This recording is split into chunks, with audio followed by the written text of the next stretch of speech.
In a concerted effort to enhance healthcare provisions in Bhoi district, Dr. Amprin Lingdor, Minister in charge of Health and Family Welfare, conducted a pivotal meeting on Friday with the Bhoi traditional body Sinjuk Kirangbachnong Bhoi district. During the meeting, the Sinjuk Kirangbachnong Bhoi district presented a memorandum to the Health Minister urging proactive measures to address health issues in the district.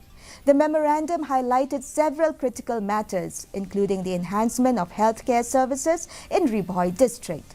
The meeting was also attended by the local MLA of Nongpo and Chairman of the State Health Advisory Board, Meryl Bonds Aim, Bhoi DC Arprit Udhapia, among others.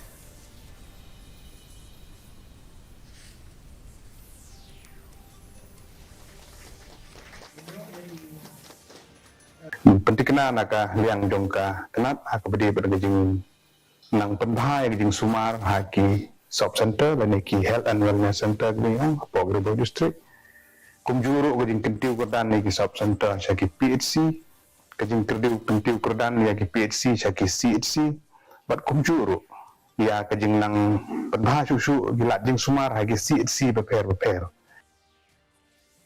UDP leader and cabinet